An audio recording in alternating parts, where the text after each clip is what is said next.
the first episode of 2019 for the Robot Wars History Podcast, a show where we get together and talk about key teams and bots in the British robot combat scene and on the televised show as well. Today, I'm your host, Toon Ganondorf, and I'm joined by the one and only Luke. Hello. And also Dan. Hi. Not the one and only Dan, we have other Dans. We do only have one and only Dan. Okay, so today we are going to talk about the Spin to Win King boys themselves, the Hypnodisc team. This will be a two-parter, much like our other big ones on Chaos 2 and Firestorm.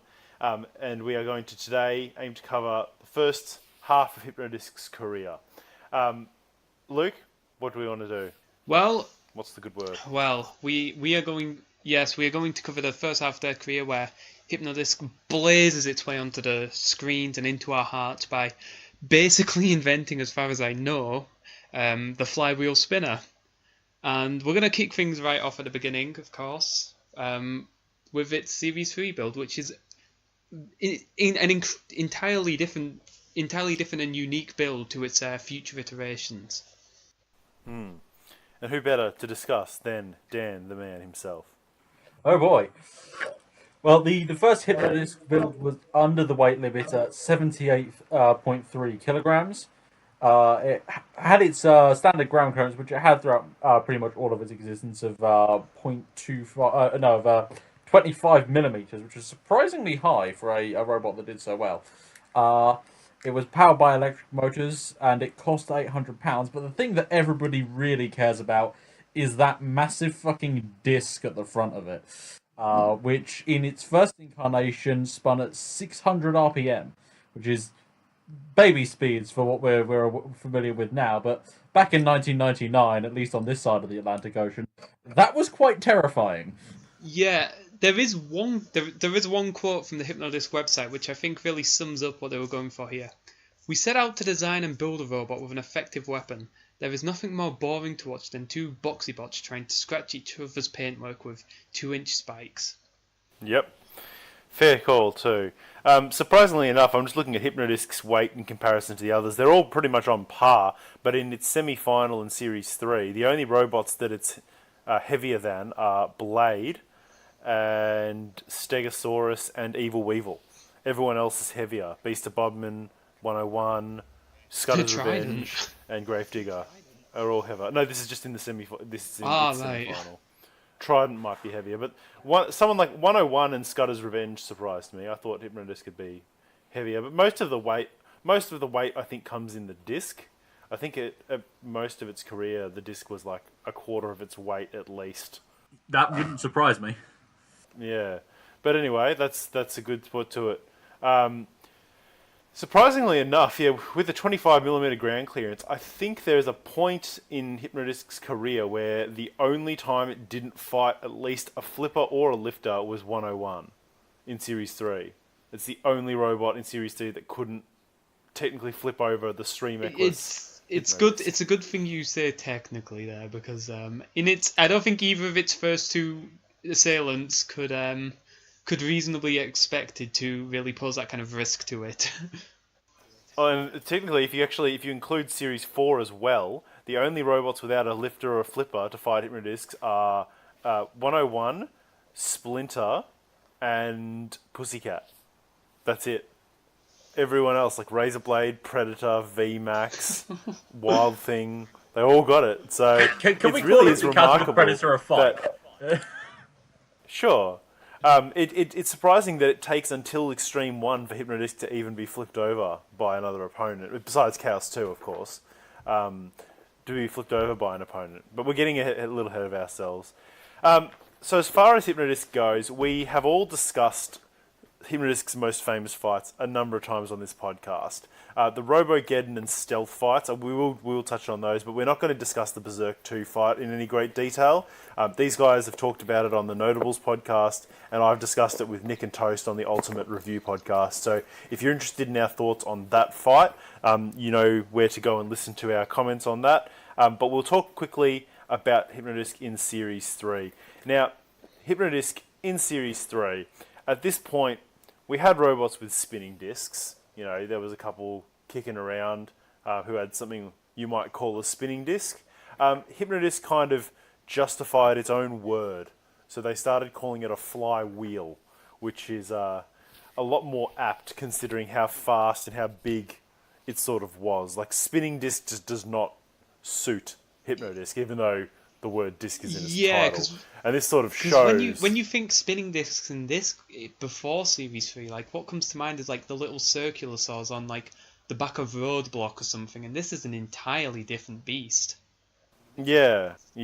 And, like, I'm trying to think of who else we've got. Pussycat, it's a lot smaller. You've got Cerberus. You've got Angel of Death. It's not a pet. GBH had a little one at the back. Yeah, before real winners before there. Hypnodisc, Robot Wars really was the, like, battle of the wedges and lifters. And Hypnodisc played a big part in changing all that. And actually, it kind of goes into the rock, paper, scissors narrative that I mentioned before, where, things move up to the next stage. So you had the wedge, and so what was the answer to the wedge was the lifter. The lifter can beat the wedge. And what beats the lifter? Well, something that can just smash the robot before you can be lifted, and that was Hypnodisc. That's what they did. And that's why them rampaging through all these fairly adequate lifters and flippers, who would have done quite well in Series 2, has sort of done. So, talking about Robogeddon and Stealth, both fights are iconic. Both fights are just wanton slaughter. And they are both iconic. The thing that I love about these fights isn't actually when they aired, but the fact that you could see other people watching this fight in the background in an earlier heat. Just the looks of horror on these people's faces as this fucking atomizes these two otherwise not completely awful robots. Yeah. I mean, Stealth was fairly completely awful, but Robogeddon was a decent enough low level machine, I think. The most Funnily enough, go on.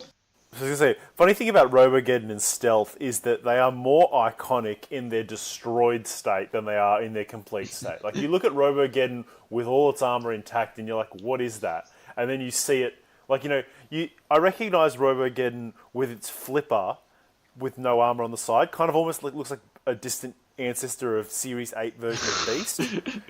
But when it's fully encased in armor, I'm like, what is that thing? Is that like Milliamp Bug's weird older brother? Well, I mean, the thing is, you can understand why to be horrified, because I'd say the most damage we've seen to a robot before these things is Forklift in the reserve rumble, but it's a reserve, and that damage is caused by Sir Kill-A-Lot, the meanest, baddest robot there is.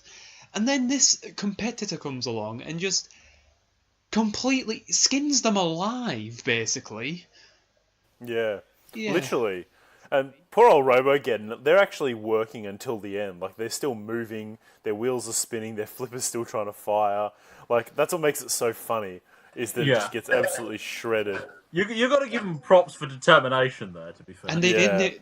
Stealth, on the other hand... Yeah, and the thing is, Robogeddon... I was going to say, Robogeddon, we found this out in an interview with the Hypnodisc team in Robot Wars magazine. They very nearly won this fight. Hypnodisc's begun... I don't know how they managed to cut this out in the edit, because it's a beautiful job, but Hypnodisc spent the first, 30 seconds, minute or so in this fight stuck in reverse drive, and that opens up a very cursed timeline where Robogeddon goes on to win this fight, probably lose to Berserk 2, and then who knows where Berserk 2 ends up, probably loses... Yeah, not sure who... Yeah, Berserk 2. Probably loses Berserk 2 versus Evil Weevil.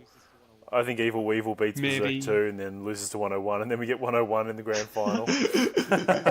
Oh, that is absolutely I mean, speaking of drive, the impressive thing about Hypnodisc in this series is that it couldn't spin the disc and drive at the same time. So every time you see it moving around with the disc turning, it's just rev the disc up and then cut the power to it, and is just letting the momentum keep it going. And it says a lot about how good the Rose Boys were at driving this thing, that they were able to be so effective when they could either move or power up the weapon, but not both, and they Yeah, still it's. I made mean, it it's to something. It's something. arguably with the robot partially destroying itself every fight as well. It's something that becomes more clear, and it's something that becomes clearer as the fights go on. That issue, but in the Robogeddon stealth fights, it doesn't matter one bit because they cannot take it. They cannot take the damage enough to capitalize on that. Yeah. Poor old Stealth. You know, they're more iconic in their status as having their rear end, shredded. Yeah. Like, just absolutely torn to pieces. Having him completely intact is almost an anomaly. And as for the broken flipper ram, that might be one of the most iconic Robot Wars. Oh yeah, it's pieces like of damage, cutting I the think, for the jugular. entirety. It is. It's like tearing. It's like someone breaking someone's neck with one hand. It's like there's literally no coming back from this. Like your flipper does not work Yeah, anymore. It is just a wedge with a loosely attached, piece. That is what I like about these early Hypnodisc fights. This isn't something you, as spinners become more and more powerful, you see more like kind of catastrophic deaths. Like I'm thinking basically any Tombstone Destruction fight, Frostbite versus Supernova. But this is something you don't really see anymore because Hypnodisc in its early incarnations, it's like death by 1,000 cuts. Like there is stages to its destruction of Robogeddon. There is stages to its destruction of Stealth, and it's something you just don't see anymore because spinners are too powerful. But it's more brutal. And armor's too strong. Like Hypnodisc, it was good at is an entertainer, whereas the modern spinners like Carbide and Supernova, Supernova versus Frostbite was as close to a classic series spin as we can get.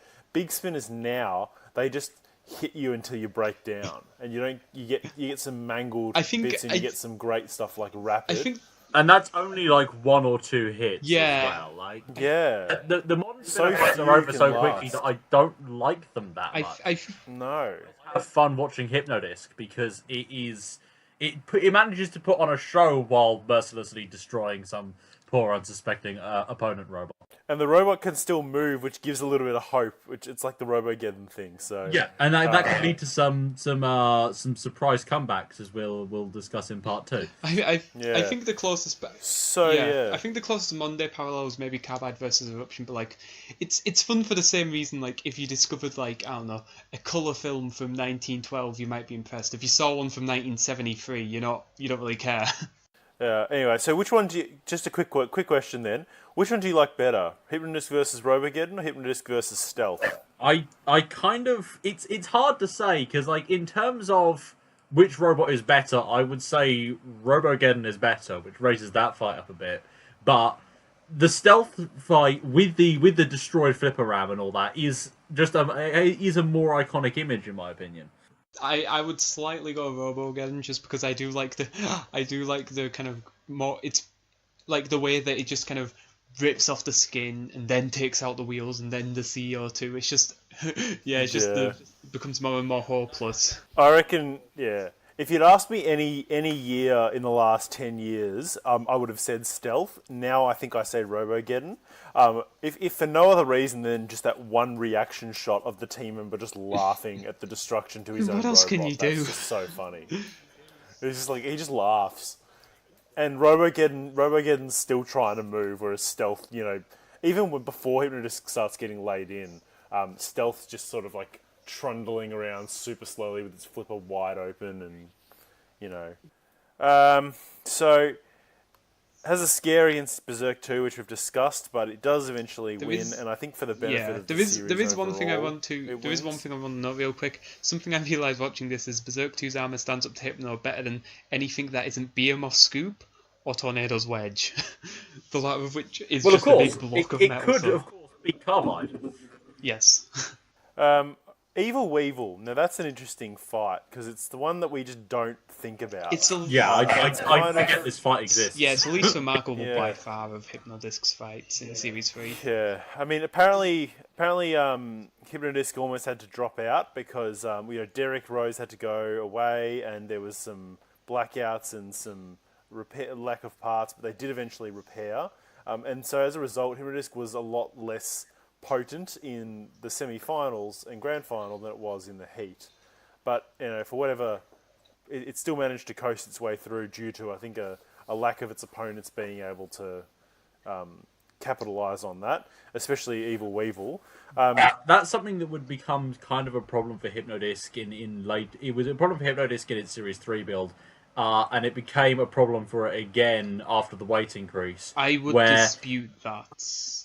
it was doing a lot of damage, but it was also, the recoil for that damage was damaging the internals of itself. And it would down over the course of the series. I would dispute that, because I think what Hypno has that we'll discuss this more in the second part probably, but I think what Hypnodisc has, which honestly no other spinner than perhaps Carbide or Ironside had in Robot Wars, was immense reliability for a spinner. Oh yeah. It was still incredibly reliable, and the Series 4 build is probably the best in terms of that. Yeah. So Evil Weevil, it really is just a bit of a gouge out before Evil Weevil sort of just succumbs, and really all you can say is that the superior robot won. Weevil There's isn't nothing really remarkable. It's not about capable or well driven enough to capitalise on it. And the 101 fight, I feel like we've discussed pretty recently on the 101 podcast. Do you guys have anything to add to that? Yes, I do. It's more to do with the end of the fight. Something I noticed while watching is when Amy finishes a little poem to Craig Charles, there is, I don't know if this was edited in or not, but there was an absolute deafening roar of slamming on the audience screen, which, fun fact we've recently discovered, was very loosely attached and in danger of coming off. So imagine that screen coming off and Robot Wars having to be cancelled or delayed for several days because of Amy's little poem. Yeah. The 101 podcast, the 101 fight is kind of interesting because I actually genuinely reckon 101 probably should have won, but I just don't think they were ever going to give it to 101. I reckon if this was, Series 9, they absolutely would have gone, nah, fuck having a more interesting robot. Let's just, give it to who we think it's a bizarre would have won. It's a bizarre fight because, 101, it's not going to do much damage, but you think it could capitalise more on Hypnodiscs not basically barely working, but it just doesn't. Because 101 does. When I was a kid, I used to think 101 just had this ridiculously tough armor. But then, when you rewatch it as a grown-up, you realise, the reason it stood up is that Hypnodisc's disc isn't spinning, not because it's tanking the blows. And it's not that, and it's not that 101 can't be aggressive, and because it's in its fight a season later against Dominator 2 against a far more powerful robot. It puts on a spirited display, but against Hypnodisc, it just can't muster anything. Yeah, it does. It really, its main contribution is climbing all over the disc and using its full body horizontal, full body vertical spinners to scuff it up. Yeah, and this was over black hole. This was actually the first time the judges had gone into the arena to inspect the robots after the fight. Yeah, well, you had to see how much damage 101 had done with its spinners. Maybe they left some tire treads on Hypno's disc. Yeah, got to see the damage from that vertical flywheel that it has, according to the Ultimate Guide. Yeah, well, it does. There's 2 vertical flywheels. It doubles wheels. It's like Saw Point. Anyway, the grand final versus Steg is such an anomaly, and I keep saying that, but it is. It's an anomaly in the fact that it's not one of Hypnodisc Series 3's crappy performances, but it's also, later in the tournament. You just assume that Hypnodisc is fading throughout the tournament, and yet it beats quite decisively one of the better robots in the tournament. Yeah, this isn't something you see with spinners. Spinners aren't supposed to have these dips. They crash. They go downhill. Yeah, it seems like they must have had enough time to patch it up again after the 101 fight. Yeah. Because Stegosaurus is doing pretty well, and then all of a sudden you look away and you're like, hang on a minute, is that a welt in the side of Steg? And then you realise that the whole back has been torn away, and eventually Stegosaurus breaks down. So which is impressive. Actually managing to make Stegosaurus break down, because it's not a weak machine. Yeah, the thing with Steg is a strong bot. It has this immense drive power. It's able to get in some really good drives into Hypno, but something we'll see a few times with Hypno is even though the other robot is good, it just doesn't have the difference in damage potential is just too immense to come over with good drives and good driving and aggression. Hypnodisc is just able to impart that so much more damage than Stead can, and in the end, it shows, and they knock out their drive. Yeah, and it's impressive because it's the sort of thing that gives me, quite a bit of faith that Hypnodisc would have been able to beat Tornado in Series 4 and probably even Series 5 in like a straight 1v1. By Series 6 it was having issues, but certainly Series 4. There are things about the Series 6 design that we'll cover when we get to part 2. Yeah. So yeah, that's the end of Steg, and then we get to the grand final, which is over in a few seconds. But the hype going into this fight, when I watched it as a kid, like by the time you saw both of these robots, you knew that they were going to be the two finalists. Yeah, it was just a matter of yeah. Yeah, both of them have changed the game entirely. Yeah, like the thing is, right? I started with Series 4, as I've said before on this podcast. This fight was only shown in like clips, like the build up to the rematch they were anticipating at the end of Series 4. So it was just this legendary mythical fight for me until I finally saw it when I tracked Series 3 down on YouTube, and it's over in like 10 seconds. Yeah. I mean, at the time, it was still pretty iconic. Like, the idea of Chaos 2 stopping the spinning disc by landing on it was fantastic. But of course, then you realise it actually wasn't spinning that fast, and the fact that it doesn't start spinning again are both problems rather than, achievements. But at the time, it was like, oh my god, they've stopped the disc, they can win this, and then they do win it. It's a very simple fight. Like, if you were showing like a kid Robot Wars and trying to get them into it and understand what a big deal it was, you show them all of Hypnodisc and all of Chaos 2's fights and show them the final, and they'd get an appreciation for strategy and how it all worked. As a grown-up, it's a bit more like, oh, it's sad. I wish it was better. Yeah, but if Hypnodisc had been working properly, there was a good chance it would have just fucking rated Chaos 2. Yeah, that move where Chaos 2 lands its flipper on could have ended a lot more ugly. Yeah. Just look at the fight with 13 Black in I was thinking 2. more the fight with Stealth. Yeah. Anyway, so that's Series 3. Hypnodisc is by far, one of the best robots in the tournament, and that's reflected in its second seeding in Series 4.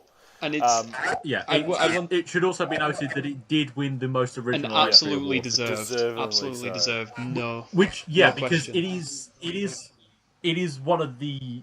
I'm surprised we didn't mention this right at the outset, but it is one of the best looking robots that the show ever had, in my opinion. Yeah. Oh, it looks incredible.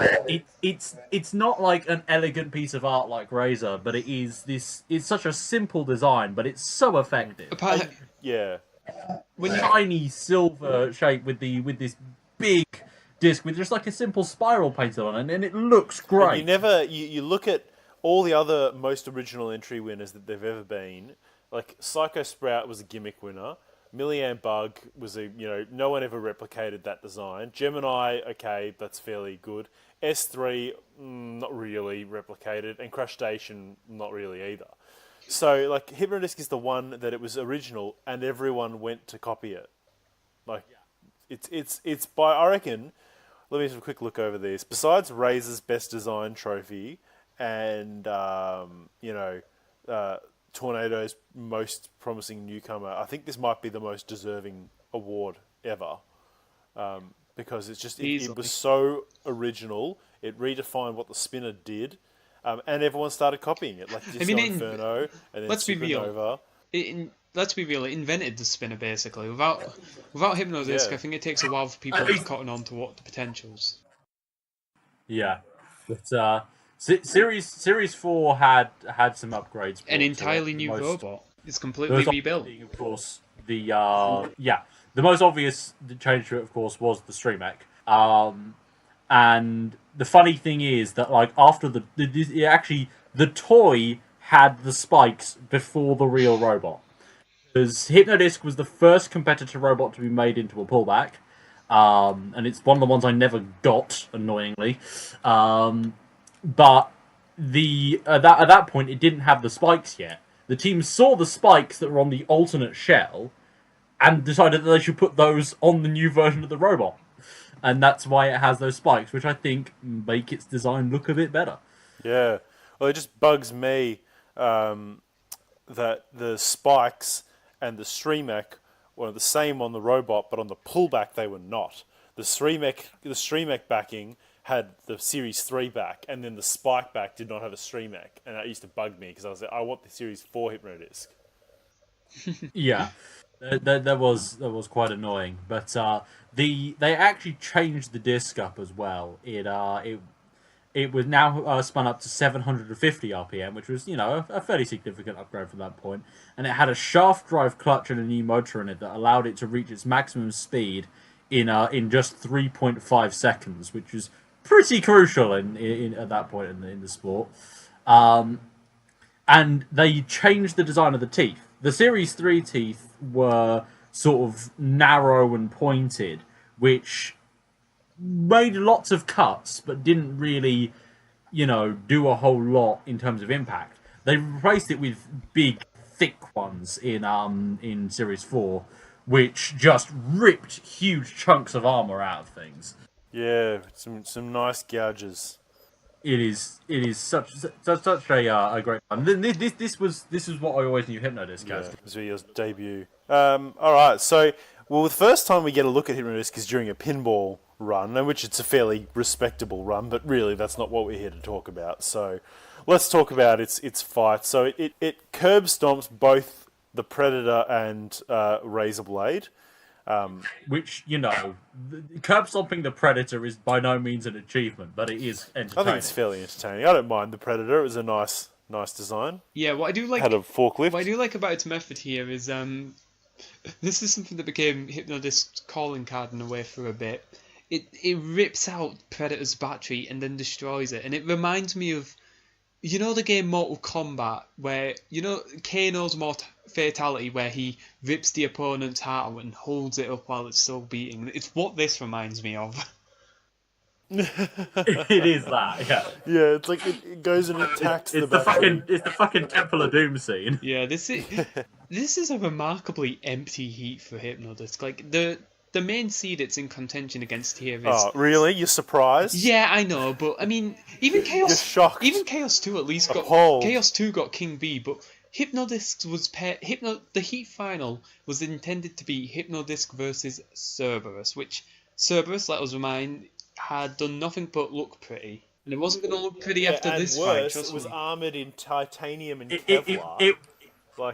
It beat Kilohertz by being the other robot in the arena when John Reed drove into the pit, and that was kind of about it.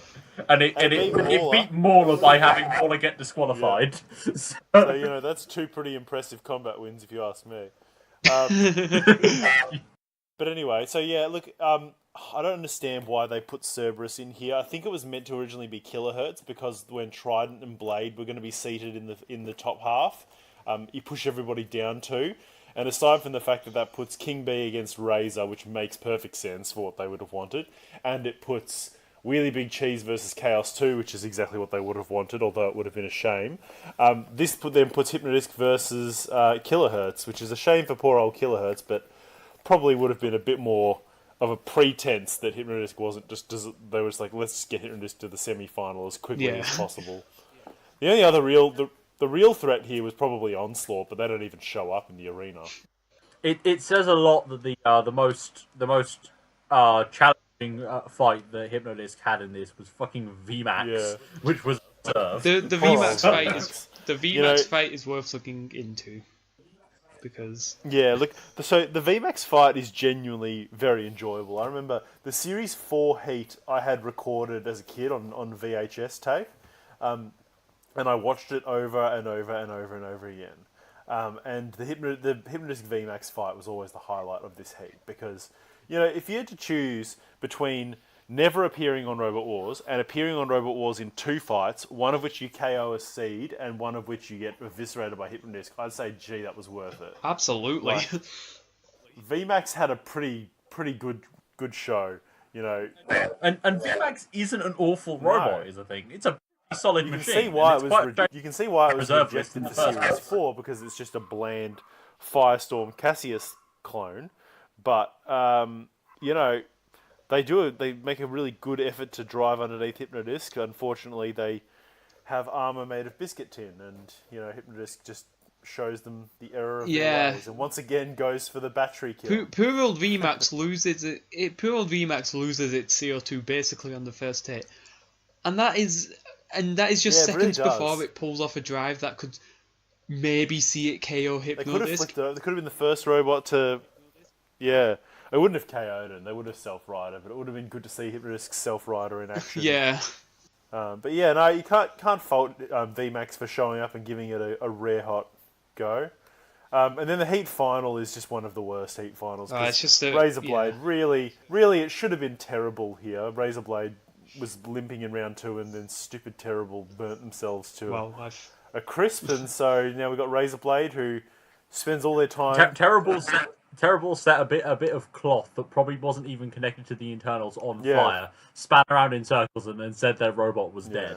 So, And so poor old Razorblade, you really wonder whether them putting their robot together to be in the heat final was even worth it. They could have just put an immobile robot into the arena and let Hypnodisc smash it up, because the ability to move half a foot before Hypnodisc closes in and destroys you is probably not that much worth it. They probably spent a lot of time and stress. The producers should have just gone, let's just pretend that they were mobile and tell Hypnodisc to run in for the first attack, and we'll just tell the viewers at home that it was killed on the first hit.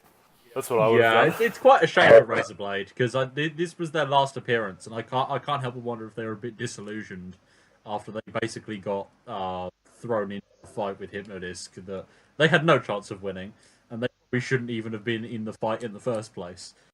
After walking it against Razorblade, Hypnodisc enters into the semi-finals and delivers one of the most iconic fights in robot combat history against Splinter.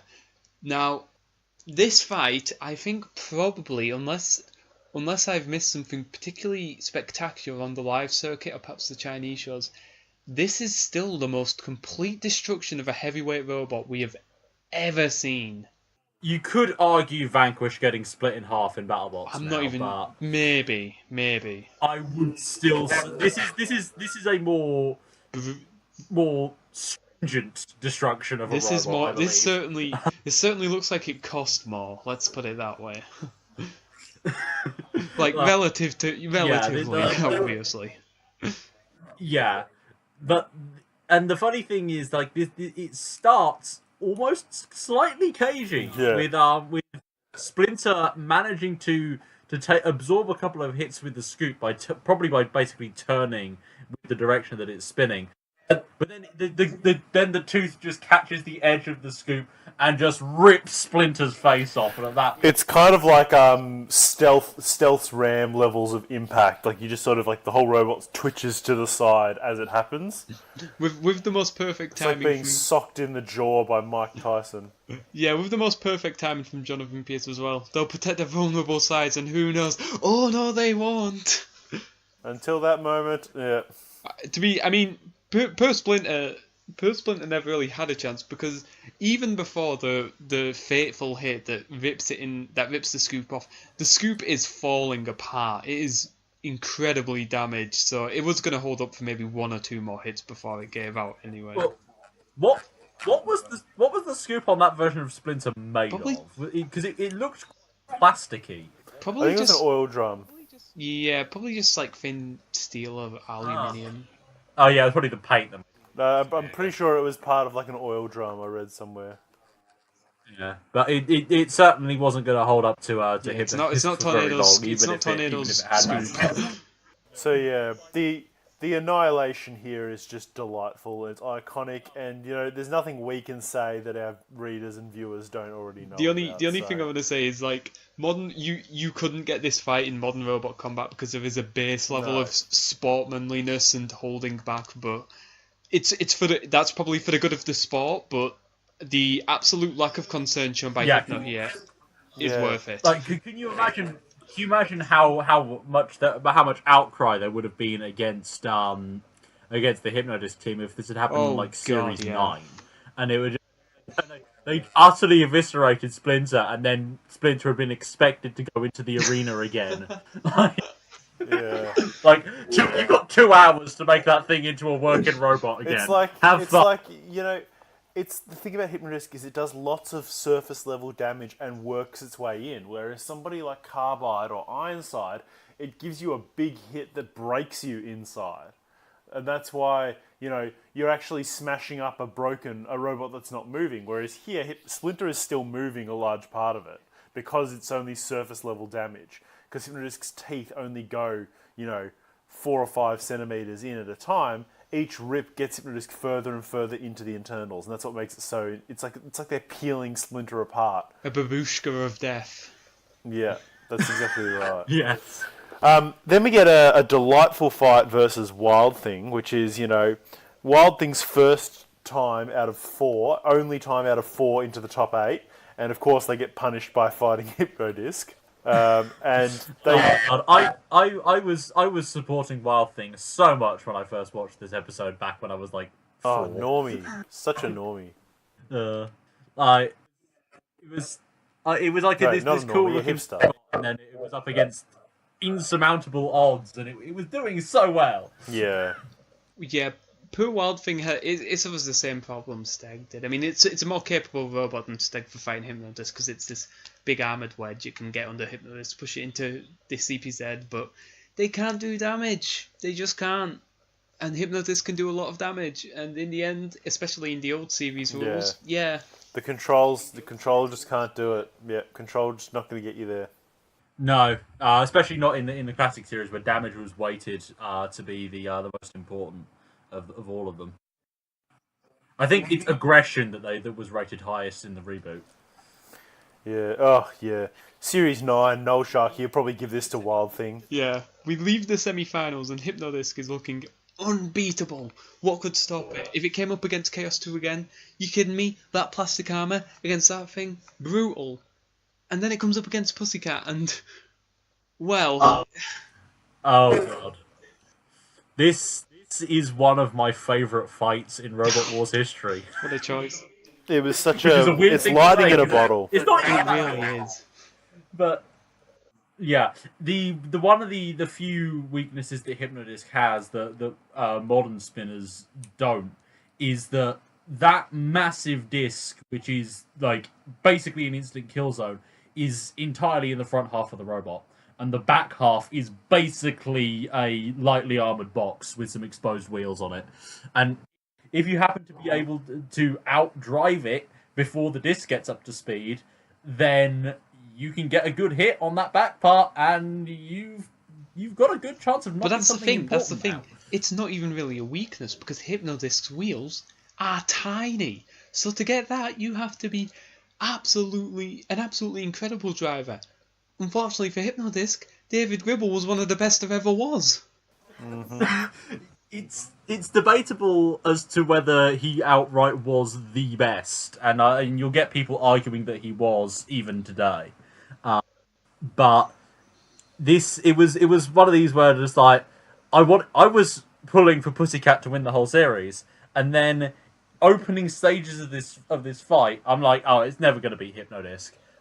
Even as a kid, I was just like, okay, that design is not going to hold up to anything Hypnodisc can throw at it. And then it just jukes around the side and just rips its wheel, just dents the wheel armor in, and Hypnodisc can't drive after that. It's such a.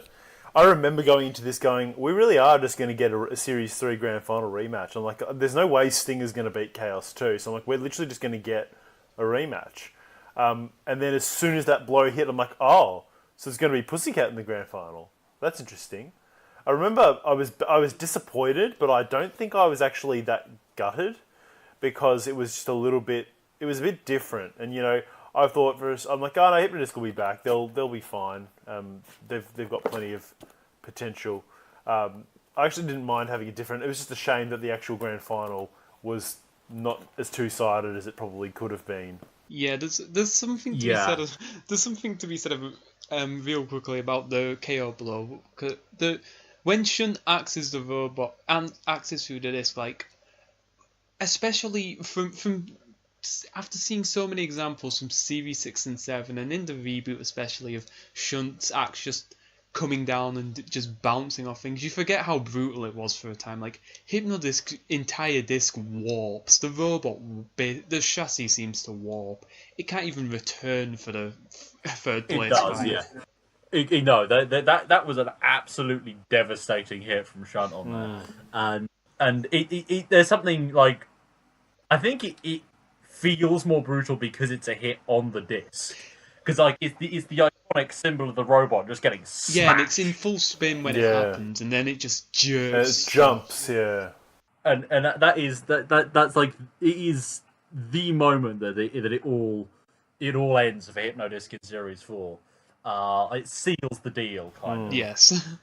Because it had already lost the fight, but that is the moment where, yeah, it's over. Pack it up and go home.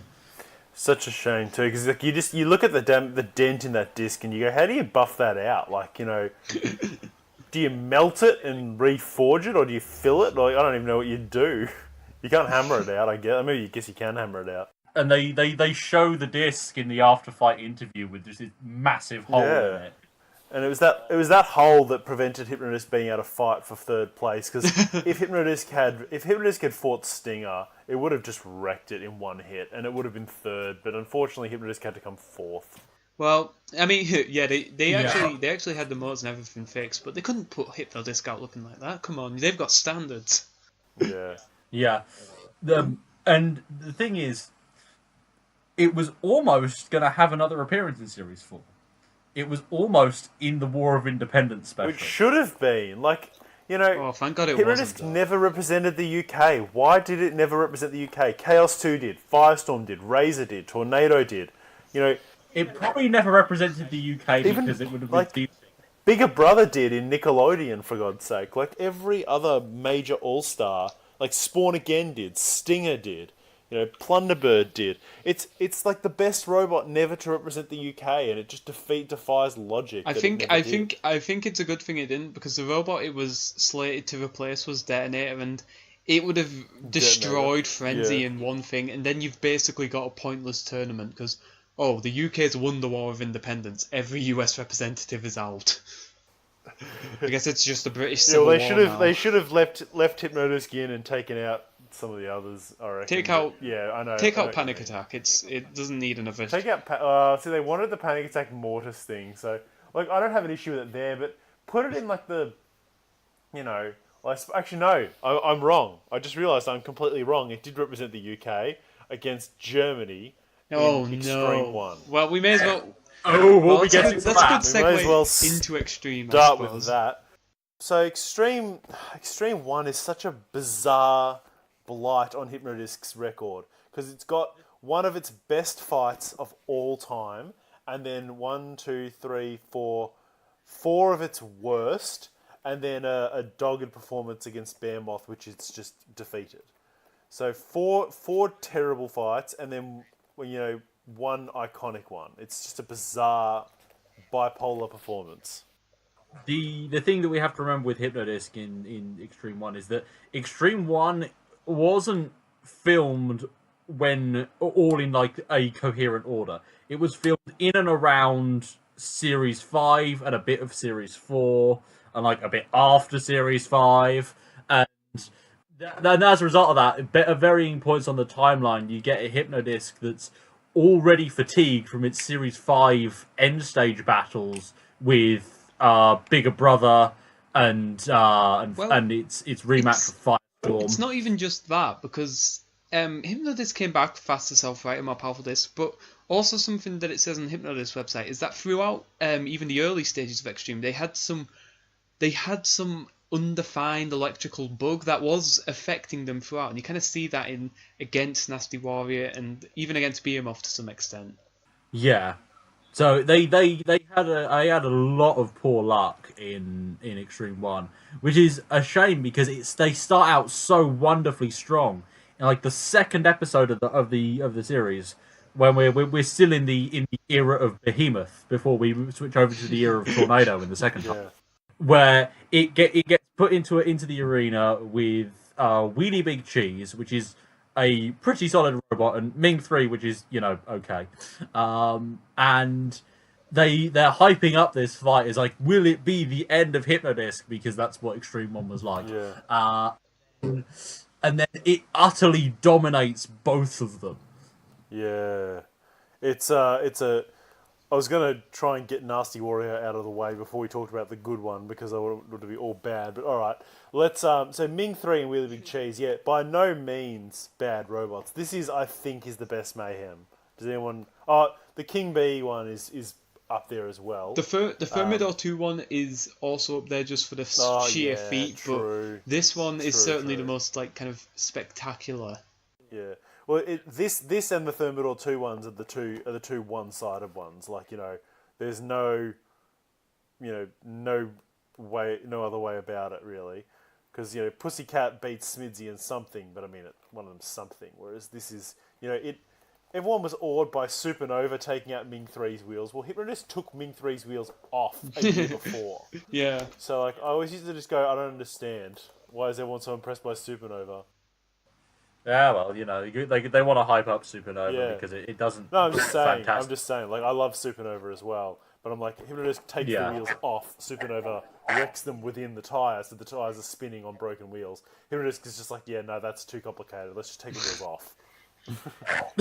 Which is kind of funny because this is a fight that would have happened in the War of Independence had Hypnodisc beaten Frenzy. It would have fought Ming 2, and this would have been how it probably would have gone. Ming 2 would probably have done slightly better because its wheels were enclosed. It's weird to see Wheelie Big Cheese take so much damage because I don't know about you, but just like when you're young and you hear Wheelie Big Cheese is made of titanium and you think titanium that's invulnerable, and then you see Hypnodisc leaving these big. It's like a solid block of titanium. Yeah, and Hypnodisc leaving these big gouges. Well, the thing with titanium is that if you don't weld it properly, that it breaks apart quite easily. Yeah, but you don't think like that when you don't think. It happened to Wheelie Big Cheese's wheels quite a lot when you're young or just instinctively. Wheelie Big Cheese seems solid. And yeah, I know what you're saying. Like you look at those wheels and it's like they're solid, but they're actually hollow, and that's why you can break them. Yeah. Yeah, the thing with the thing with Hypnodisc is that they now had an extra 20 kilograms to work with, and therefore the disc now weighs 20 kilograms. The disc makes up a whole fifth of the robot's weight. Yeah. And oh god, it is a wonderful machine. I mean, that's just a disc. You got to think some of that weight also went into like the motors and all that. And so yeah. We're still not entirely sure what happens in the Annihilator because pretty much from the first get-go, Hypnodisc is barely working. Yeah, and it was also always going to be the robot that everybody wanted to gang up on because it was like Splinter wanted revenge and Pussycat wanted to set out to beat it again, and everyone knew it was strong, and it still it still went through 2 rounds because Exterminator and Thermidor proved to be less mobile. Yeah, it was an Extreme 1 Annihilator, so they had issues. And then the 3rd round, basically, it breaks down upon first hit from Arnold. So, I mean, an Annihilator isn't an ideal concept for any robot that isn't called can opener, but especially not for Hypnodisc, which likes to have space to spin up and stuff, and it doesn't really have that space. Yeah, exactly. Here. Like really, the fact that Hypnodisc was it's an endurance fight. The fact that Hypnodisc was able to wreck Wheelie Big Cheese and Ming 3 was actually surprising, considering how suited Hypnodisc was to one-on-ones and not to melees. Because look at Hypnodisc's record in melees. Let's have a quick look. It's not very good. It's got it beat Razorblade and the Predator. Wow. It scraped through 2 Annihilators. It won the Mayhem, so that's 1-1, and then a couple of anomalies. And then it won round 1 after Barbarous 2 pretty much did most of the work. And then it lost its Losers Melee, and then it lost the All-Stars Melee, and then it lost the Challenge Belt Melee. So the only multi-bot battle that it won was its Mayhem and the Series 4, Eliminator. Well, in which one of its opponents was the Predator. Hey, stop hating on the Predator. The Predator's nowhere near as bad as you make it sound. It's gonna be on the Shitbots Series 4, mate. You know it's gonna be there. Yeah. Well, anyway, I mean, So yeah, so that's the Annihilator. It's just a strange, if sad loss of potential. I Really. think, yeah, I It think when you is, look at it, yeah. it feels like it comes at the, feels like that's at like the bottom of the hole of like this gradual decline through Extreme, even if it's not like chronologically so. Because as Well, we don't know what order these yeah, events were yeah. filmed in. I mean, You look at all the robots who fought in that Annihilator. Arnold A. Terminator wasn't in Series 5. Pussycat had a non-damaging loss to Firestorm. Splinter was flipped out of the arena, so they didn't have damage to repair. Thermidor 2 was out flipped, and Exterminator had a a controversial, but unlucky loss to Corkscrew. So, with the exception of Exterminator, really all the other robots were fighting fit. So, Hypnodisc, meanwhile, had gone through the entire series. It had to fight through Firestorm twice, Bigger Brother, Dominator, Bulldog Breed, and Atomic. Like, none of these robots had to fight a caliber of robots that strong. That's like 5 robots that would eventually reach the top 8 of Robot Wars, and Hypnodisc had to fight them all in a row. So, yeah, you could forgive them for being a little bit tired by the end and have to fight an Annihilator. yeah, I suppose. But imagine if you were a Hypnodisc fan watching Extreme like as it was happening, you were probably aghast, like, oh god, what has happened? Yeah. Why is I my know. favourite robot Yeah. bad all of a sudden? Yeah. Yeah. Yeah, that's right. And really, I wonder... Sorry, Dan, you go first. Well, no, because I was going to move us onto the It's the it. nasty warrior. We can Oh, probably well, move on to Nasty Warrior. It's an embarrassing Yeah, fight. I was just going to say, can we just... It's an embarrassing fight that was not well conceived. They should have fought... They overthought it. They should have put it against a decent robot that Hypnodisc could have beaten. But a wooden robot, the problem was it would beat it so decisively that the fucking wood chips got caught and caused a breakdown. I'm not even sure Put it against Flensburger Power or something. Oh god, I'm not sure it was even the wood chips. I think it was an electrical fault because when you see Hypnodisc, the arm is just the self-righting mechanism is just raising like randomly. They lose drive, which I don't know. You think the disc would, if it's wood chips, you think the disc would stop before drive fails. So I think this was just the electrical bug, and they assumed it was the wood chips kind of because the fight has just happened. The electrical bug did plague their untelevised fight with TX I 108. refuse to acknowledge that fight took place just because, God, it's such a like Team Danby gets a win over Hypnodisc, and then it's just I know. complete- Yeah, 'cause it's just no one benefits from... The only people who would benefit from that taking place are Team Danby. So it's just like, well, ratings or Team Danby's feelings. Well, Yeah, I can see why the decision was made. I think that's just it's probably for the best they didn't air that. Hypnodisc didn't need more negative press. Yeah. And the thing is that's the only time TX 108 actually fought. Yep. So we don't even know how big it is in terms of like relative to the arena and the other robots. We just have this single picture of it. I like you saying Yeah. relative to the arena, just the idea of, I don't know, Team Danby entered a 1,000 kilogram Giant. robot. Yeah. No, it's like a giant robot made of cardboard, so it was the size of Mr. Psycho. Hypnodisc broke itself trying to breach a 25 centimeter fake Yeah. steel. It's like it was Ripper. It was Ripper before it was Ripper. What happened was that it just broke down 30 seconds into the fight. And that was almost certainly the electrical fault. We don't know any other details, Yeah. so for all we know, TX 108 was actually the perfect design for beating I Hypnodisc. doubt it.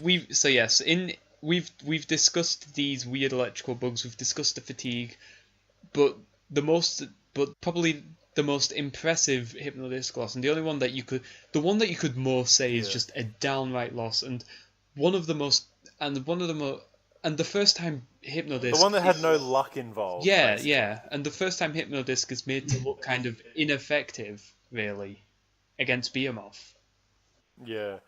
It's interesting. Yeah, and this is a pretty good It fight. is actually a pretty good fight. I remember looking at it. It's the first time Hypnodisc is flipped and able to use its self-rider, which is good. And our boy Toast, Tale of the Toaster, wrote a really interesting blog about this on the wiki, which is essentially just pointing out that, this is the third time Hypnodisc has ever lost. And the first two were Chaos 2 and Pussycat. So this is a big deal for Behemoth, who everyone's just like, oh, come on, Behemoth just can't do as well as it can. And because Behemoth then loses in the next fight, you dismiss it. But it's a remarkable achievement for Behemoth to have achieved. I get that people dismiss the Behemoth because it loses its next fight, but that next fight was against Ray. And it Yeah, was a well, good. It was a very good performance by Behemoth. And it was a really close fight as well. Yeah. The thing about this is like, as I was saying, like, Hypnodisc's first loss against Chaos 2, I mean, it's losing to the champion, and Hypnodisc is very obviously by now just knackered, done in. The next fight against Pussycat scores that 1 in a 1,000. It's just like a lightning in a bottle. And then Behemoth just defeats it. There's no luck, there's no godly move. It just deflects the disc and controls It's the sustained pressure. It's what you need to do, yeah. I mean, Yeah. Maybe there's some aspect of the electrical bug because Hypnodisc seems very under the weather throughout, but despite even including that, it's still, it's a very impressive performance by Behemoth. It is, yeah. And it's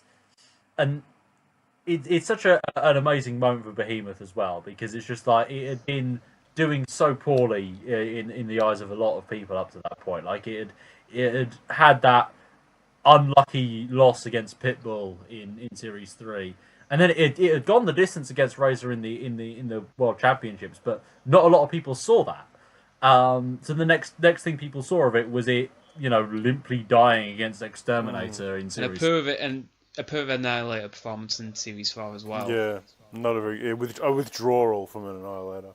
Yeah, and then it shows up in Extreme 1, and and it's getting all the hype in the from like the challenge belt and all that, and it's kind of hard to believe because it's like a Behemoth's not that good, and then it beats Hypnodisc. Yeah, and that was kind of like that was the point where it really settled in that Behemoth was an amazing robot, but then it goes on to have equally poor luck until Series 10, like. But they tried. Yeah. So that's it pretty much for Series 3, 4 and Extreme 1. We won't ask what everyone's favourite is because it's going to be too hard. But let's ask, what's everyone's most underrated Hypnodisc fight? Ooh. I kind of want to say the Mayhem. Yeah, it's a good shout. I don't think it's underrated, but I think it is a little bit underrated, and therefore you can justify saying it. Because people don't mention it in Hypnodisc's most famous victories, because you sort of just go to the UK, because everyone knows Hypnodisc did crap in Extreme, but then there's that one fight in Extreme which was just as good, if not better, than a lot of its UK series. That's a good shout.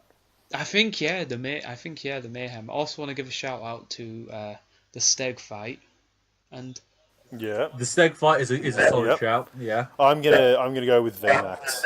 VMAX is also a very good shout. I really enjoy the VMAX fight. Hypnodisc doesn't have a lot of It's Evil Weevil and 101 basically. I don't even mind the 101 fight. Really, I think it's just like in this era, it's just Evil Weevil. Out of Series 3 and 4, Evil Weevil's the worst, and the rest of them are at least entertaining, if not downright true. Yeah. And that's quite amazing because even some of the good robots tend to have a couple of stinkers. Yeah, like Razor versus Backstab is nothing to write home about, and Chaos 2 versus Medusa 2000s is a bit subpar, and the grand final versus Hypnodisc isn't that great. So that's the other one that's not very good. The grand final. So Evil Weevil and then Chaos 2. But yeah, but that's an impressive feat for a robot, especially a robot that has the potential to knock out its opponent in a single hit and just give us some brilliant one-hit kills. It is such a good machine, in my opinion. Yeah, it's just an iconic. It's even though it never won anything besides that most original entry trophy. It's just the fact that it was considered one of the best ones up there with Razor and Chaos 2. Was just a testament to its abilities. Yeah, and it easily could have won something if the stars had aligned in its favor. Like if Pussycat hadn't got that perfect hit, it would have won Series 4. Yeah, it was teeth grindingly close to victory in Series 5 as well. But we'll we'll obviously be discussing that next time. Yes, well, Yeah. yes. After now, you may be wondering, audience, what was the cause of that poor performance in the Annihilator? What caused Hypnodisc to be in such bad health? You know what it was, but we'll cover it anyway next. We'll cover it anyway next episode, where we cover Series 5, Series 6, and Extreme 2. The downfall of Hypnodisc, I guess, or the gradual incline downwards. What a sorry way for a legend to end. But we'll cover that in time. All right. Well, that sounds pretty good, and we will adjourn till next time. Until then.